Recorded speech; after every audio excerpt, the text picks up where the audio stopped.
share decisions made by Cabinet to strengthen our COVID response through the use of mandatory vaccination for large parts of the education and health workforce in order to protect vulnerable New Zealanders. At the conclusion of the brief, we'll then bring up Dr. Ashley Bloomfield, who is once again available to everyone to answer questions based on alert level decisions made by Cabinet today. It will be clear to everyone that New Zealand is at one of the trickiest and most challenging moments in the COVID-19 pandemic so far. However, there is a clear path forward over the coming months in which New Zealanders should be able to move to living with fewer restrictions and more freedoms as a result of higher levels of vaccination. In fact, we've now surpassed the United States, Australia and Germany on first doses and are fast approaching countries considered vaccination leaders. In fact, last week nearly 500,000 vaccine doses were administered, including 115,000 first doses, and a record number of Maori turned out for vaccinations. But we are not there yet. And over the next few weeks, while we lift those levels of vaccination for everyone, we need to maintain restrictions to stop the virus from spreading both in Auckland and to other parts of the country. This week, there are two things we're going to do to drive those vaccination rates up. The first is Super Saturday, where across the country we'll be pulling out the stops to increase vaccination rates. It is also an opportunity to get your second vaccine if you're more than 3 weeks since your first. Getting fully vaccinated as soon as possible means we can be in a stronger position to ease restrictions. The second thing we are doing to strengthen our response is to make vaccination mandatory for large numbers of our health and our education workforces. This is a decision that has been made by Cabinet today. Minister Hipkins will provide more details very shortly. The reason we are stepping up our vaccination requirements is because Delta is a different and more difficult opponent. We have seen all around the world that is the case, where no one yet has eliminated a Delta outbreak. It is more transmissible, which makes it much harder to get ahead of, and it has spread through communities that are harder for us to reach. This has made getting to zero cases in Auckland very tough. Regardless, throughout this outbreak, we have maintained our approach: test, contact trace, isolate. We're continuing to try and stamp out the virus wherever we find it, and we'll keep doing that. But we do need Auckland's help, because while we vaccinate, restrictions are still so important in terms of our ability to control this outbreak. In order to support Aucklanders to get through, last week we put forward some safe and minor changes to Alert Level 3 restrictions to make them more bearable and to support Aucklanders' well-being. Going outside to safely see another household was a change we made because the advice was that it was safe to do so, and nothing so far has suggested otherwise. But we do need people to follow the rules. That means, as a general rule, staying home in your bubble as much as possible, keeping your physical distance, including when you're at work or meeting up with one other bubble outside, wearing a mask, and remembering basic hygiene measures. We know this has been an incredibly hard period for those in Auckland, but these measures, when followed, make all the difference. We want the R value, that's the reproduction of cases, to stay as close to 1 as possible. It has crept up a little in recent days. This means the number of cases will grow. If it moves up further, cases will grow faster. But if followed, our alert level restrictions can help control that spread. So on that basis, Cabinet has decided that Auckland needs to stay at Alert Level 3 as it currently stands for another week before we can look again at any further easing of restrictions. Cabinet will review that position when it meets again next Monday. On schools in Auckland, last week, as I told you, the preliminary advice from our public health team was that schools may be able to open for the beginning of Term 4. This was initial advice, and today the public health team have advised us that the current state of the outbreak in Auckland has heightened the need for robust safety measures to be in place before schools reopen. Today, Minister Hipkins will set out these measures and our timeline for the implementation of them. In the meantime, schools will not reopen on the 18th. and further public health advice will be provided next week.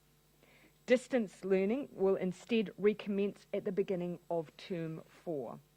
Students who are currently able to access education facilities will continue to do so.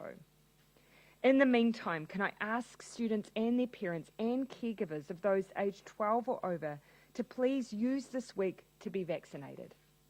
Now, onto our other regions and their restrictions. In the Waikato, we have a clear example of our tried and true method of stamping out the virus working. More than 23,000 tests have been done since the first cases were reported on the 3rd of October. That is 4% of the population.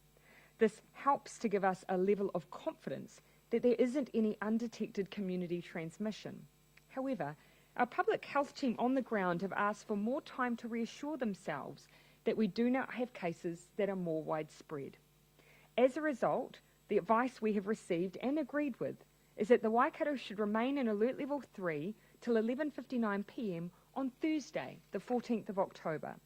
On Wednesday, Minister Hipkins will then confirm the move to Level 2 if the health team and Cabinet are satisfied it is safe to do so. We still need people to monitor any symptoms and to get tested if you have any. This is still a time to be vigilant against any embers of the virus that may be around. One final point on the Waikato. Thank you for getting vaccinated. We've seen the largest increases in vaccinations of any region in New Zealand last week, jumping 5% for first doses, up to 79%, which is equivalent to nearly 17,000 people getting their first vaccination. Maori are also up 6% in the Waikato, with more than 4,000 people getting their first dose. Now to Northland. Here, unfortunately, we have a situation where we have an uncooperative COVID-positive person who is refusing to divulge their movements, and where they have a female travelling companion we have identified but cannot locate.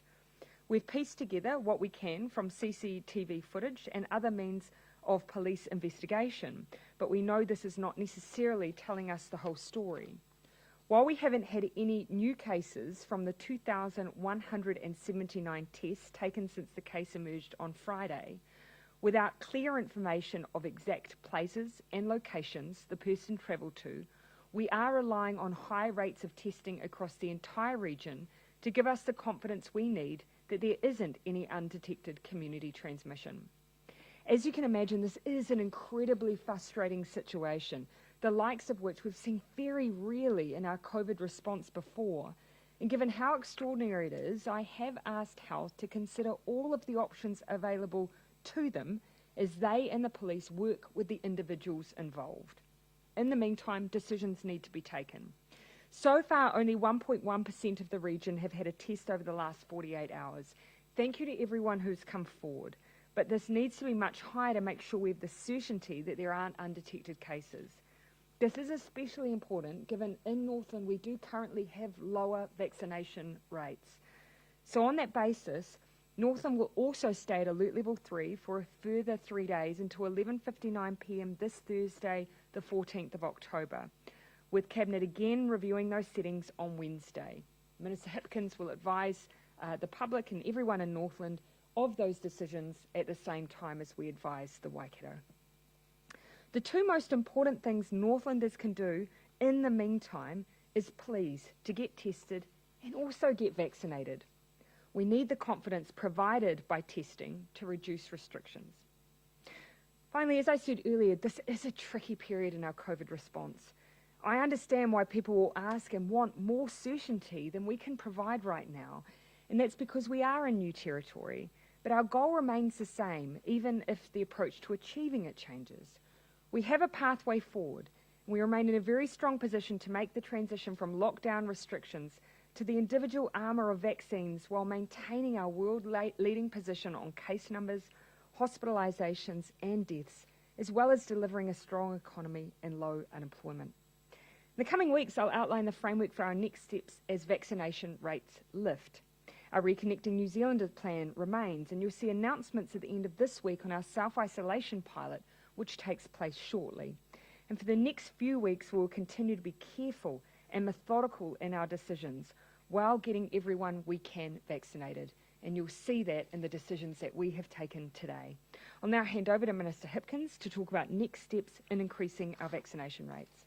Thank you, Prime Minister. We expect to see a very busy week of activity across the country as we work to lift our vaccination rates, leading up to Super Saturday this coming weekend. But that's not the only approach that we're taking to combat the virus. Workers at our managed isolation facilities, our airports, and working in other parts of our border are already required to be vaccinated, and we're already seeing that make a big difference. I can now confirm that we'll be extending this requirement to large parts of our health and education workforces as well. Our education and health and disability workforces have done an incredible job throughout this pandemic, keeping themselves and the people who they care for safe. Vaccination remains our strongest and our most effective tool to protect against infection and disease, and we need as many people as possible to be vaccinated to allow all of our sectors to respond to the pandemic whilst continuing to deliver everyday services with as little disruption as possible. Most of the people working in these sectors are now already fully or partially vaccinated, but we can't leave anything to chance, so that's why we're making it mandatory. It wasn't an easy decision, but we need to have the people who work with vulnerable communities who haven't been vaccinated to now take this extra step. Vaccinations for children aged 11 to 5 are not yet approved, and the health and disability sector includes a range of high-risk occupations. People have a reasonable expectation that our workforces are taking all reasonable precautions to prevent the spread of disease, and the government agencies have been working with them to ensure that they're as protected as possible. A high rate of vaccination will help to protect staff from getting sick and help to protect them from passing that on. It'll also reassure those who are anxious about their children returning to a school or an early learning service. So, to the details. Cabinet's agreed that high-risk workers in the health and disability sector will need to be fully vaccinated by the 1st of December. They'll need to receive their first dose by the 30th of October. This includes general practitioners, pharmacists, community health nurses, midwives, paramedics, and all healthcare workers in sites where vulnerable patients are treated, including intensive care units. We'll also be including certain non-regulated healthcare workforces, including aged residential care, home and community support services, kaupapa Maori health providers, and non-government organisations that provide health services. Schools and early learning staff and the support people who work with them, who have contact with children and students, will need to be fully vaccinated by the 1st of January 2022, and the target for them to receive their first dose is the 15th of November. That includes home-based educators, all those who support people in our schools and early learning services such as teacher aides, administration and maintenance staff, and contractors. Secondary schools in kura will also be required to keep a COVID-19 vaccination register of their students. Students that don't produce evidence of vaccination will be considered unvaccinated. All education workforce employees in Auckland and other Alert Level 3 regions will be required to return a negative COVID-19 test result before they can work on site at such time as their schools are able to, and early learning services are able to reopen. Those who are not fully vaccinated in the period leading up to the 1st of January will be required to undergo weekly COVID-19 testing until they are fully vaccinated. Work is continuing on what the vaccination requirements, if any, around the tertiary education sector should be, and I'll provide an update on that in due course. In the meantime, my strong plea to everyone is please get vaccinated. All right, I'll just ask Dr. Bloomfield to join us in the vicinity of the second podium so that if you have any questions on there, we will start with Toba, then Jessica, then Jane. What will the ramifications be for teachers or those in the health workforce who choose not to be vaccinated? Ultimately, in the health workforce, they will not be able to work in those roles. In the education workforce, from next year, they won't be able to work in those roles, recognising that the first dose requirement comes in the middle of a school term, and it would be very impractical to be making hard decisions at that point. But by the 1st of January requirement, one of the reasons we chose the 1st of January was because it does give schools then the month of January to sort their staffing arrangements for next year. And will you be requiring parents to be vaccinated as well, or require only vaccinated parents to use a vaccine passport to access school grounds or anything like that? If parents are volunteering in schools, i.e. spending more time in school than just doing pickups and drop-offs, then yes, they would need to be vaccinated to continue those volunteer roles. Prime Minister, epidemiologist Rod Jackson wants more vaccine mandates. Could we see more sectors like the police, the public service, bus drivers, could they also be mandated? Here you can see we're making very clear decisions on where individuals are interacting with vulnerable New Zealanders, our young children, school settings, and also healthcare. I think for New Zealanders that will make good sense. In other high-risk settings, like for instance large-scale events or potentially hospitality, that's where we're looking to use things like vaccine certificates as a way to ensure that only vaccinated people are engaging with one another, and that's a big piece of work we're doing at the moment. Servants who are public servants who are perhaps immunocompromised, don't they have a right to go to work? Sorry, public servants. Public servants, yeah, who might be immunocompromised, don't they have a right to go to work and feel safe knowing that the people that they're working around are all double vaccinated? Of course, keeping in mind that individual workplaces will also be undertaking their own health and safety assessment of the role of vaccines in those workplaces. What we are doing is looking at the areas where we have a direct responsibility for those workforces. Health and education is a very clear area where those are individuals dealing with vulnerable New Zealanders, and we believe we owe a duty of care to those vulnerable New Zealanders. Jessica. Prime Minister, when you announced the phase 1 last week with the picnics and with the ECE, we did have a number of cases leading up to that as well. Why is it different this time? Why not go to phase 2, even though we had those high cases this time? Keeping in mind, this is actually, we always said we would review weekly, but we would be very careful and methodical. We would look at what was happening with the outbreak, and we would also look at our vaccination rates. Now, we are seeing good progress on vaccines, but still, we do need those fully vaccinated numbers to continue to lift. So my message to Auckland is you can help us in 2 ways. If you are due a second dose, please go and get it. It makes all the difference for your safety and the safety of those around you. And the second thing is please do continue to uphold level 3. I know it's tough, but those restrictions are designed for your safety and your family's safety. Around the decision to change the opening of the school date, it was going to be the 18th of October. Have things got worse than you thought they would? Well, of course, at the time actually when Public Health made the decision and said to us about the phasing, they thought we'd be in that first phase for 2 weeks. We said, let's just keep coming back and review weekly and get a regular cycle of review. But that was actually their position at the time. On schooling, though, their view was indicatively the 18th, but they wanted to come back. They reserved the right to come back. They've done that. Their view is that those safety settings in schools are really important. We've set out today our expectations on vaccines. There's more detail for schools, again, around things like not having assemblies, use of masks, safety precautions that we need to be able to implement and take the time to implement before schools resume. Been worse than you thought they'd be? Look, we have seen the R value tick up slightly, but again, our restrictions in Auckland are still designed to be able to control this outbreak. So we need everyone's help, not just around vaccination, but yes, still making sure that they're following the rules of level 3. They are really important. Jane, and then I'll come to Jason. You alluded to the situation in Northland. It's a very difficult situation and one that we haven't really seen before to such extent. Are you looking at doing anything extra for the people in Northland who are really uncertain about what's happening? There aren't a great deal of locations of interest, but people would assume these 2 people have travelled a lot.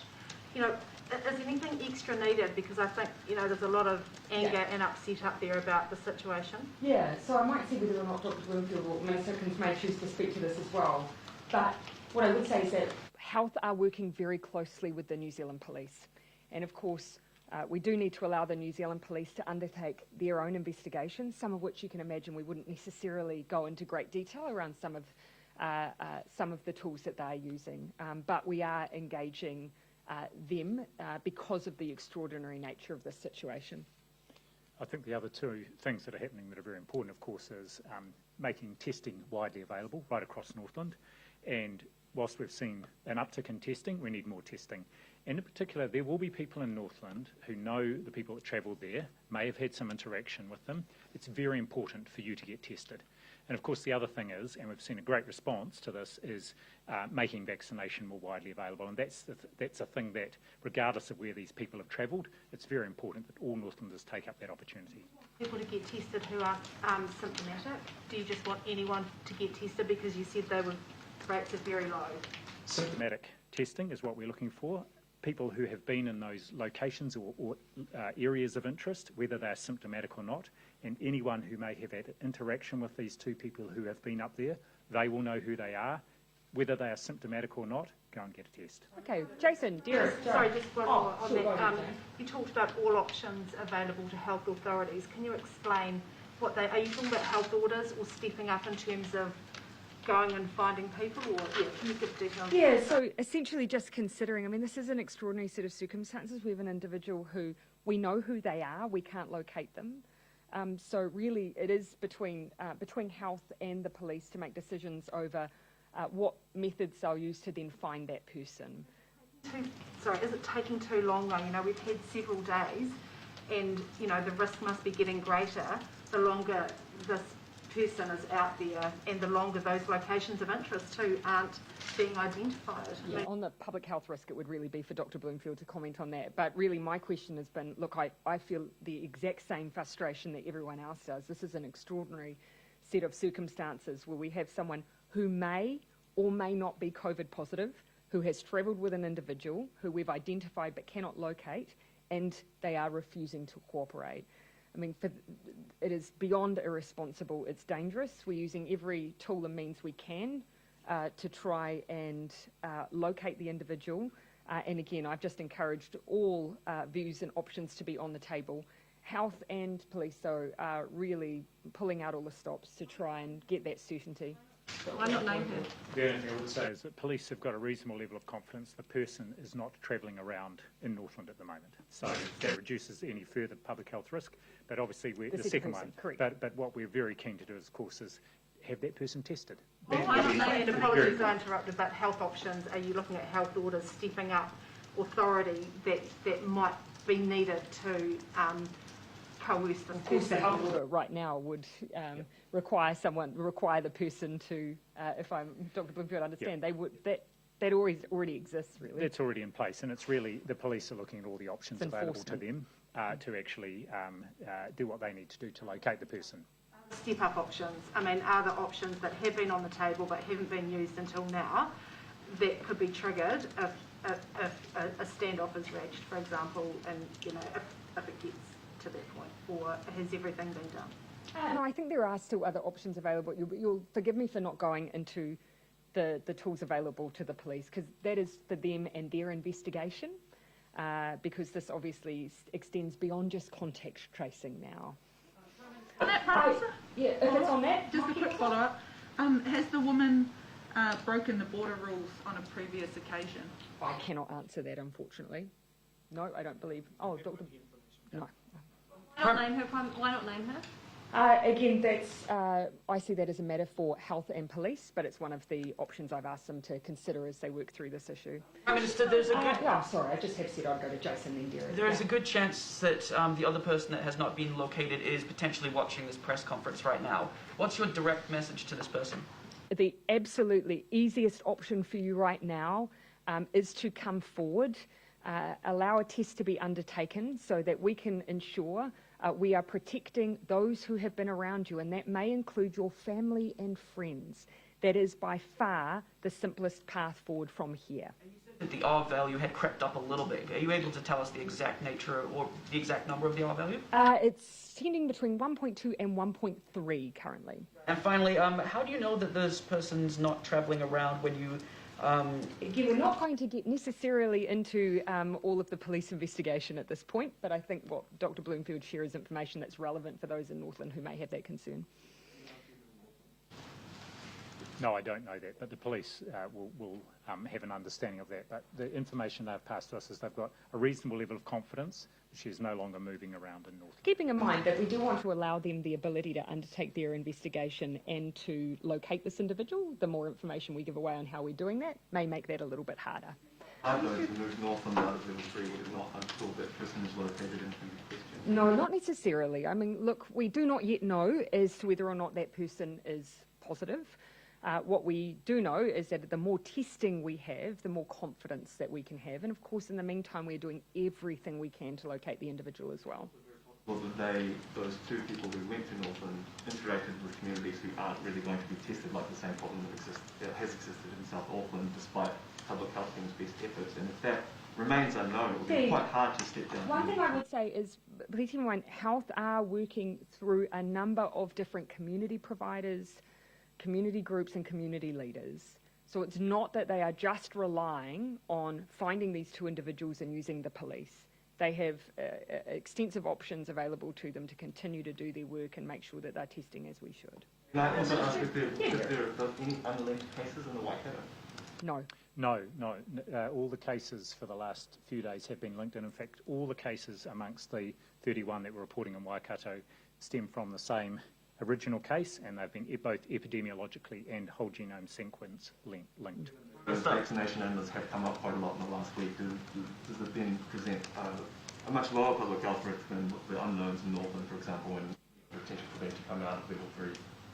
Yes, the testing rate, which the Prime Minister mentioned, 4% of the population over the last week or two, the vaccination rate going up, and just the fact that all those cases are linked and are a known family or other contacts is comforting. However, we will take it day by day and look at what else is emerging over coming days before giving our final advice. Essentially what we have is uncertainty, and the best thing we can do to allay uncertainty is of course to get more information.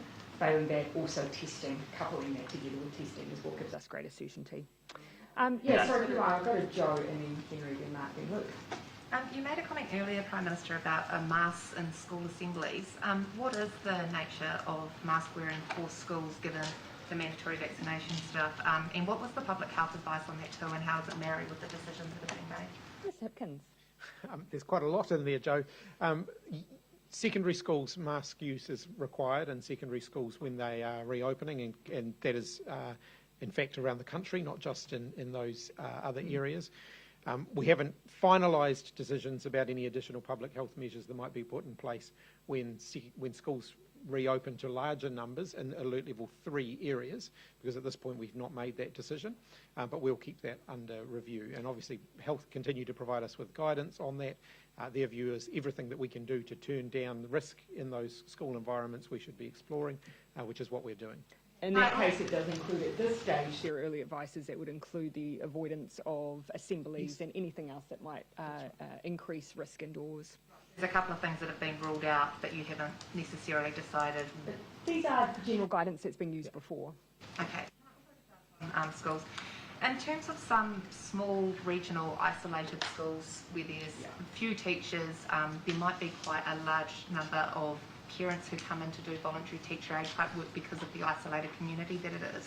Do you have any concerns about how on board, as much as I hate that phrase, they might be with actually going along with vaccination if they are against it? The Ministry of Education will be working really closely with some of those schools, and I do want to reiterate a really important public health message, which I reiterated when I was standing here last week. And that is that, unfortunately, we do have a number of more isolated communities in New Zealand who think that COVID-19 is a big city problem. Actually, it isn't. And those in those isolated and rural areas are just as at risk. And so we need to see high rates of vaccination there as well. And so that is certainly a message that we'll be pushing through our education system. And the Ministry of Education will work with those schools where there is some resistance to make sure that we can continue to provide education for children. What is the check on that? I mean, how does the Ministry of Health in a city know what is happening in a small isolated school? The Ministry of Education and the Education Review Office have good monitoring systems in place.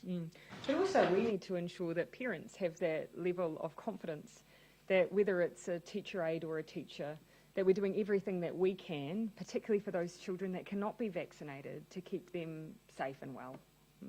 I had Henry and then, of course, Mark, then I'll come back around again. On the vaccine mandate, there are small towns in New Zealand, you were just talking about them, where there is one GP or one small kind of community health outfit.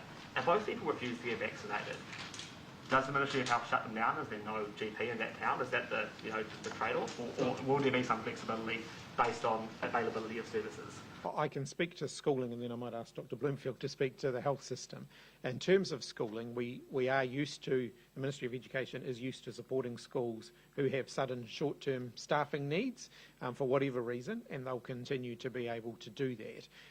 One of the reasons, as I indicated, we set the 1st of January as the deadline for those working in schools to be vaccinated, is it does give us the rest of the summer holidays then to work with schools who are potentially affected, if that in fact is what transpires, so that we can work with them. But I'll ask Dr Bloomfield to comment on the health. First of all, of course, there will be some health workers and indeed education workers who won't be able to be vaccinated for one reason or another, and so there will need to be an exemption basis. But there will also be a requirement to look at the nature of the work that those people are doing. In the situation you're talking about, we would take those on a case-by-case basis. But actually, if we look at vaccination rates, for example, across our Auckland District Health Boards, they are already in the mid-90s, right across their staff. And I've got actually a really high level of confidence that health staff will be vaccinated, and I think particularly those who are working in isolated places, I would imagine even more likely. If there are situations that arise, then we'll address those on a case-by-case basis.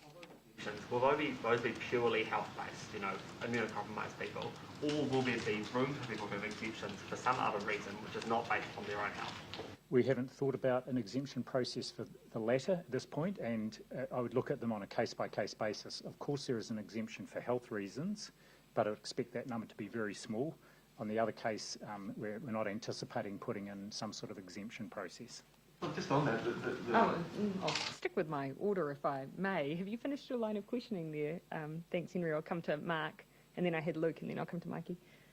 Did Cabinet today consider raising restrictions in Auckland, if not to level 4, then layering something else on, given the upward trends in case numbers have been high? So one of the things, so we have broadly just discussed settings every time. And, that has been just generally as we look at what is happening in Auckland and we consider not only the restrictions, but one of our criteria has always been compliance and adherence and the ability to continue to comply. And so one of the things that we've factored in, for instance, is what you saw in Australia was they had the same restrictions constantly, and yet they saw at a certain point their cases tick up without having made any changes. So one of the things in our thinking has been, over time, adhering to really strict restrictions is hard, and you can expect that human behaviour might change.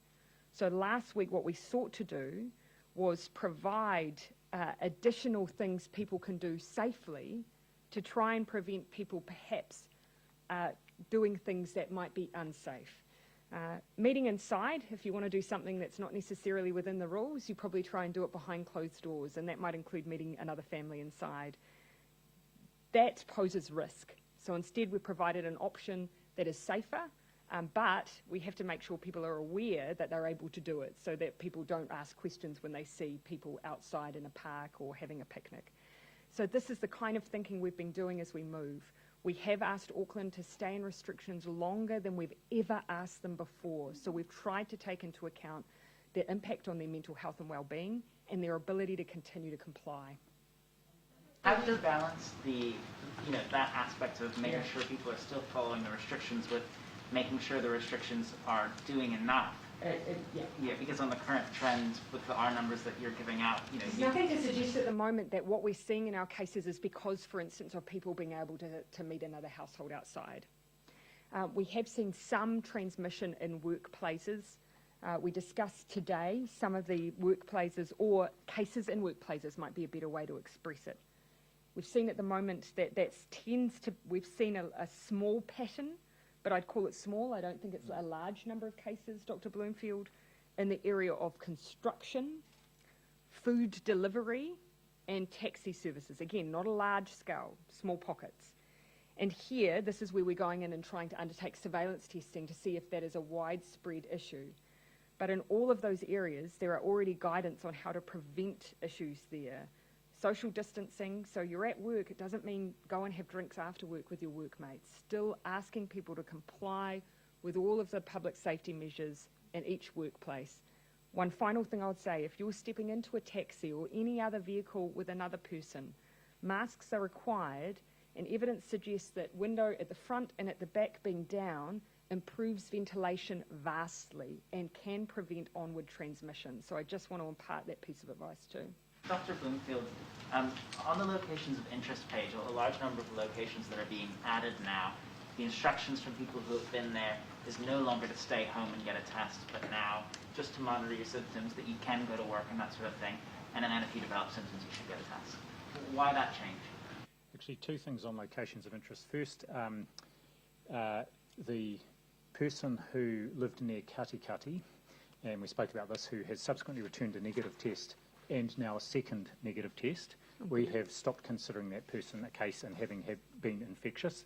Therefore, those locations of interest that related to that person are being now removed from our website. So I want to thank the person and their whānau for an amazing job, and for the public health unit there in treating it as if it was a case, and for others in responding by being tested. On the other locations of interest, what we have found in looking back and reviewing the outbreak over the last 2 months is we have had, I think, one case out of tens of thousands of people who were classified as, our terminology, casual plus. So that very casual exposure rather than in close contact. Only one case has arisen there, and therefore we've adapted the response, and the advice now is based on what we have learned and the very, very low risk that there is transmission, that people who have been in locations of interest where this exposure is very low risk, they're not required to isolate and be tested as they have previously, but just to watch for symptoms. So that's what's behind that change there. Okay, I'm going to come to Luke. This is probably one for Minister Hipkins. Yeah. When you're talking about the new mandated vaccines for health workers who deal with vulnerable New Zealanders, what's a vulnerable New Zealander? What's the definition around that? Well, particularly those who can't be vaccinated, those who are unwell and therefore seeking health care. What about? I mean, does that? And our older New Is it anyone over anyone who's over 65? Are they? Yes, and certainly that's one of the reasons why we included the home-based care sector, both at both ends of the spectrum. Those caring for elderly in their homes and those caring for very young children in their homes. I think it would be well understood that if you're in the healthcare system, you've got an illness, perhaps a disability, something that may potentially make you more at greater risk if you happen to contract COVID-19. And is there an expectation that this will be expanded to other workers like physios, chiros, osteos, those sorts of healthcare workers, or are they not on the list at the moment, or they are on the list but they just weren't mentioned today? Or? No, we haven't considered that yet. I mean, one of the things that we will be looking at in due course, of course, is that for personal services, so for those who are providing services where they're coming into very close contact with people, I think there's going to be quite a lot of consumer demand for the people providing those services to be vaccinated. But there's no consideration being given, active consideration being given to that. Not right at this point. Okay, sorry, if I may, I'm going to come to Mikey and then... Just in terms of the vaccination register that was mentioned in the press release for schools. For education, yeah. And that's to do with students. Is that because there's a requirement for anyone over between 12 and 16 who's at school to be mandatory vaccinated? No, there are no requirements on the learners to be vaccinated, and that's really important. We're not going to exclude people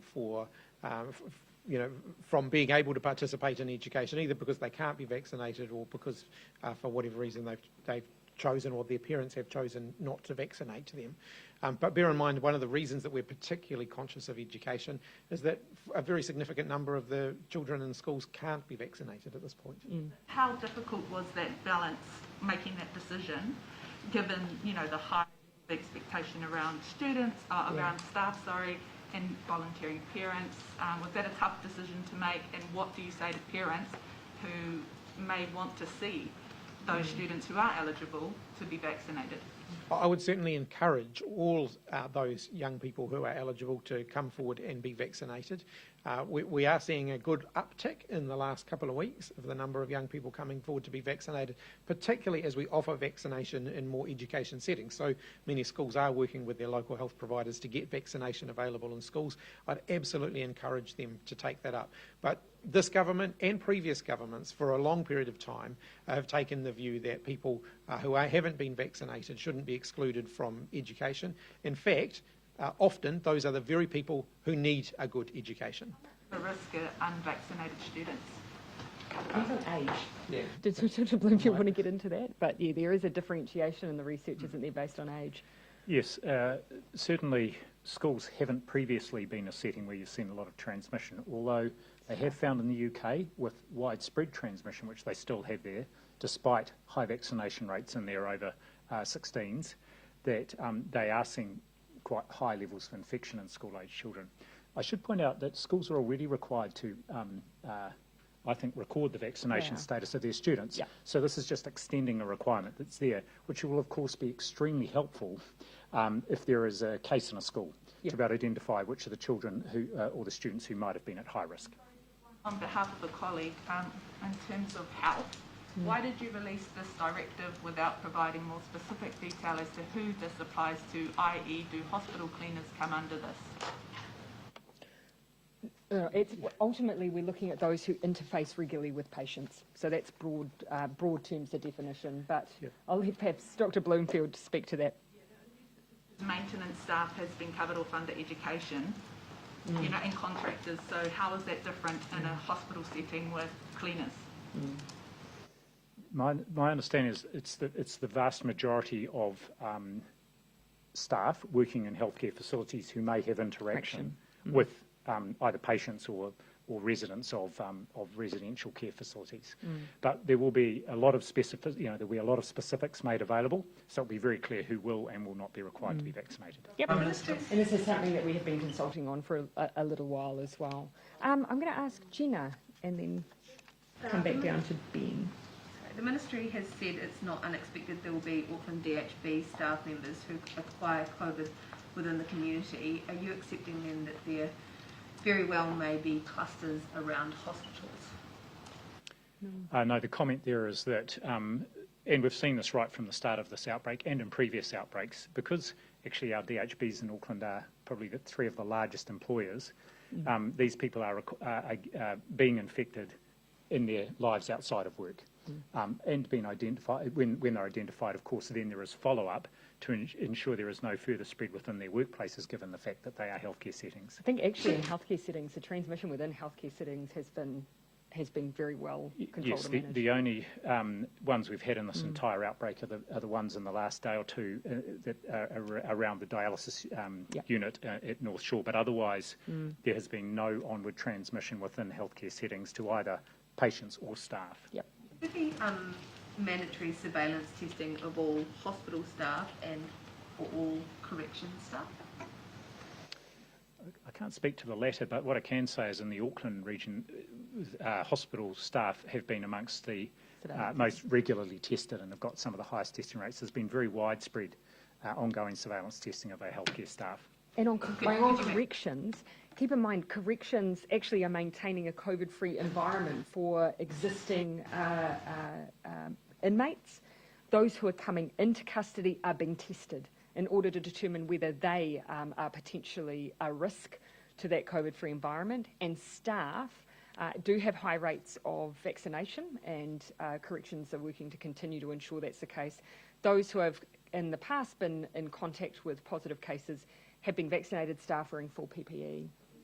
Because of the risk of an outbreak in the prison, and if you've got officers that may catch it. Yeah, and it's fair, and I don't think we'd rule that out in the future. For instance, we are looking at ongoing surveillance testing in high-risk workplaces going forward, and we are, of course, trialling the use of antigen testing for healthcare staff and also people coming into ED. So again, looking more broadly, what are those high-risk settings where an outbreak is particularly problematic? And I would include corrections on that list, so we'll need to keep that under advisement. If I may, I'll come back to Jane and Ben, and then I'll come back to those who... Michael's the last who hasn't had one. Te Pāti Māori says that not to put Auckland back into level 4 and the rest of the country into level 3 is a modern form of genocide given the vulnerability of Māori. What is your response to that? I disagree with that. Is enough being done though to protect those particularly vulnerable communities? I mean, we know the vaccination drive's going on, but is it too early to be opening up to that amount of risk? I wouldn't consider level 3 opening up. We are still in very heavy restrictions in Tamaki Makaurau. And that's for good reason, because we're continuing to both look at the outbreak as it stands, but also vaccination rates that do need to lift. We have got some positive indications though. For Māori who are over 65, the lowest rate across the country is for a first dose is 89%. And in fact, many of the areas are above 90%. We again see high rates for our over 50s, but we need to continue to see those rates pick up across every single DHB, and we're putting a huge amount of effort into that, as are our Māori providers as we speak. More urgent for Māori to get vaccinated in this context? In my view, the urgency is across the board, but yes, there is greater urgency for Māori because we have seen lower rates. But again, let's celebrate the high rates as well, and particularly for our over 65s, they are impressive, the rates that are being reached, which shows us what is possible with that ongoing effort. Prime Minister. I did say I was going to come to Ben, didn't I? Yes. Broadly speaking, cases are going up in Auckland at a time when you are increasing freedoms. Are you tracking how many cases are coming from those increased freedoms, say the workplaces under level 3 that were allowed to run under level 4, or have we had any cases at the picnics that have been taking place over the last 5 days? To answer your second question, no. The health advice is no, we haven't seen any cases that emerge from those changes. And if those rules are complied with and followed, nor would you expect to, social distancing and being outside, if done properly, is considered to be a safe activity. I would just again ask everyone, please don't treat it casually. The guidance we give is for reasons. It's based on evidence. It's based on what we know of Delta. So if you follow them, it will be a way to keep yourself safe. But again, the level 3 restrictions, they are still tight, and we ask people to follow them. An acknowledgement that transmission is happening at the level 3 businesses? You will have heard me just talk about, we have seen some workplaces where we have seen cases. So you've heard me talk about construction, food delivery and taxis. So some of those are workplaces that become open and available at 3. But I don't think it's fair to say that we would have had, say, 0 cases or no increases in cases were it not for that move. I don't think necessarily that would be the case. Just ask, do you reflect on the 4-day trip you made to the beautiful Tairaki and other places? Like, did you see it was worthwhile? Yes. I mean, it certainly looked enjoyable. And would you suggest it would be possible for other high-profile, popular people in their regions to go and try and salute the Vax effort? I'm not sure I'd describe myself in that way. I'm not sure if that's what you were doing, though. I would say I do consider it worthwhile. Yes, of course, I make sure that I'm contactable at all times. A bit more of a struggle in some parts of the country than others, and I really tested that over the last 4 days. But staying in close contact with, in particular, Minister Hipkins, as we had some decisions that needed to be taken. But next to that, the most important thing for us right now is lifting those vaccine rates. And my message was not just one of thanks to those working on the ground, but a message that, as Minister Hipkins said, this is not a city problem. We have to make sure that nowhere in New Zealand considers that Delta and this outbreak is only an issue for Auckland. We will be in a disastrous situation if we don't see vaccination rates high across the country. And already you hear those from Raglan commenting that they didn't think it would reach them. Delta finds unvaccinated people no matter where they live. So we have a duty to make sure that we find them first with our vaccine program. Vax or other people that do the same thing? Absolutely. And I know that our programs, our providers are looking for those local heroes and influencers, but actually everyone is an influencer within their own family. And the number of times that I heard someone say to me, I wasn't going to do this, but my niece encouraged me. or my auntie's a nurse and told me I needed to come, or actually I came because I'm worried about my baby sister. I heard a lot of stories like that. Those people are as influential as anyone else. Quick one for the Director General. Are all COVID patients... Slightly sneaky, Jason. I'm going to go to Michael. He hasn't had a question first, and then I'll come to you. Given the steady increase in unlinked cases and the R-value increasing, coupled with the high hospitalisation rate as well, what gives you the confidence that under these current settings, it's working and cases won't ramp up and overwhelm the health system? Yeah. So our current hospitalisations are 33. We're steady on our ICU numbers at 7 at present, and those have been set around that rate for a while. I will note that one of the additional cases we have is in Starship Hospital. And that's, again, an individual who cannot be vaccinated. And that is, again, why it's so important that the rest of us are. But as you will have heard me say, when followed carefully and when those restrictions and the rules around them are followed, they can be done safely. So it's our job to continue to reiterate, why it is we need Auckland to continue to be cautious, but also keeping in mind this is the longest we have ever had these harsh restrictions. We do need to make it a little easier for Auckland to continue to maintain them as well. We will keep monitoring that R-value, we will keep monitoring cases, and we will keep monitoring vaccine rates because we believe they will also make a difference in the long run. Professor Sean Hendy has said that if the early cases get up to about 100 a day, he believes that would start to overwhelm the contact traces, the hospitalisation rate will be at a higher level that it could be overwhelming the health system, and there would need to be a circuit breaker level for it. Is that something that you'd consider? Would that be a point? 100 cases does not necessarily mean that it would overwhelm the health system, but I should let Dr. Bloomfield speak to that. Well, two things. First, we would always give advice based on what we're seeing in front of us, and we haven't and we won't resile from giving what we think is the best public health advice. The second is, we're in a position where our vaccination rate in Auckland, and indeed across the Motu, but in Auckland specifically, 87% of people now have had their first dose, which is the best predictor of having had that, of getting the second dose. It continues to increase. And so 100 cases amongst people some of whom will be vaccinated, and in what is an increasingly highly vaccinated population, is different from 100 cases in an unvaccinated population. And therefore, and we've shown in this outbreak, as has happened in other countries, that vaccination makes a significant difference on hospitalisation rates and, of course, death rates. Really quickly, Jason. For the Director General, are all COVID patients in hospitals being treated within Auckland, or are there some in other parts of the country? There's one in hospital in Waikato. And there's one in Palmerston North, yes, who was the driver who went down and was admitted a few days ago, but is improving there.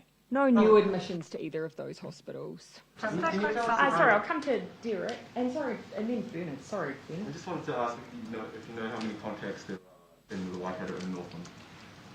I'll let, do you mind if I let Dr. Bloomfield flick through his notes to see whether or not we have that in front of us? We haven't got it broken down by region here in front of me, but we can provide that. Yeah. I also wanted to ask, is there another vaccine available in New Zealand at the moment?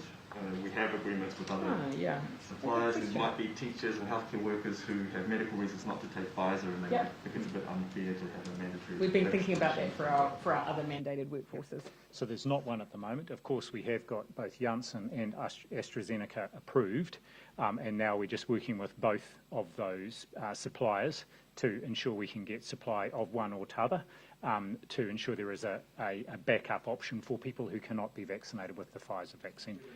Dates that have been outlined today by Minister Hipkins, when do you think they'll be available for those? We've been working on that for a while. It hasn't been quite as straightforward from the supplier's end. Yep. We'll update as soon as we can about the availability of a second vaccine. But we would see that as exceptional. One of the things is that the Pfizer vaccine has shown it's very highly effective and also has got a very good safety profile, and that's why we've based our program on that one. Bernard. Prime Minister, do you think you can ease the restrictions in Auckland or anywhere else before Maori and Pacifica, particularly young ones, have a first dose vaccination rate that is above 90? Can you open Let's get high rates, and then you won't have to ask me that question. But it is one of the reasons that we've been very cautious about being too simplistic and just saying when we reach X rate, then Y will happen, because it actually does matter whether or not you have good spread across age range and across different ethnicities and communities. What's very clear from all of the modellers, keeping in mind that they do model differently and do have different outcomes and different numbers, but I'm sure what they'd all agree is if you have large unvaccinated groups who are more likely to socialise with one another, such as young people, you're more likely to get outbreaks, even if you hit a 90% rate. So that's why that even spread's so important. So what is the threshold that you're looking at then before restrictions can be eased? Two things. We want higher vaccination rates. We've said that, you know, as a general rule of thumb, and while we haven't attached movement based on this, we are aspiring to 90 plus. But at the same time, movement is not contingent solely on that though, because it matters what's happening in our outbreak as well, and what we see from that outbreak and its impact on our hospital system. But ultimately, we are not going to just simply say that a hospitalisation rate is all that matters. We don't want people broadly affected by COVID if we can prevent it. I'll do the last one, Bernard, and then I'm going to come to Janae. Does that mean, though, that you could ease restrictions before those most vulnerable young Maori communities are at the 90%? That would depend on what's happening with that outbreak. If that outbreak is widespread, uncontrolled, and is more likely to reach them, then that would be of concern. Our values here on COVID have remained the same. We do everything we can to prevent people having contact with this virus as much as we can, which is why what we are doing now is exactly the same as what we were doing on day one of this outbreak. And that is we continue to be very aggressive with COVID, much more so than you see in many other countries. And that's for that very reason. We want to prevent people's contact with this disease. Janae. Prime Minister, last week you suggested there could be more financial support on the way for struggling households. Oh, yes, I'll get Ms. Cepoloni to do that. She does have announcements to make, but I'll leave that to her. I imagine that will be likely, I believe, over the course of this week, most likely. Can you give us any hints as to what that might look like? Well, you've described it really. We are mindful of the impacts of COVID restrictions on low-income families in particular. Vaccination. Joe, I'll come to you, and then I'm just going to finish then with Hina. Just on the Maori vaccination rates, Minister Henare said that the group that is being worked with and getting across the line at the moment, you're looking at sort of 3 to 5 conversations that they're having with whānau leaders, support people, and that the next group that needs to get across the line is going to be more in the category of 10 to 15 conversations. Are you concerned at, I guess, the time that it might take to do that and what effect that will have if it pushes out into next year? Because if you want that rate high for Māori as well, those conversations and that, I guess, comfort level could push out for quite a bit? Yeah, no, not necessarily, because I'll give you an example. So, for instance, over the past 4 days, I've seen examples of where actually 2 to 3 conversations over the course of an hour was sufficient, but actually just that first ask wasn't enough, and that first conversation. And also the ability for an individual to ask some questions and then talk to a health professional on the spot really made a difference too. The second thing I observed is that even, for instance, through our drive-thrus, I saw some young people who had come along that day to observe what was happening, to ask questions, to think, and you got a sense, because some were even describing what it would take for them and that they were very close to being vaccinated, that actually the next opportunity, very likely that they would be. But we are at that harder end where it's not so much just having a vaccine station on the corner of a street is enough. We need to be proactive. He's just but on education and on other high-risk locations in Auckland. One way to deal with a press conference.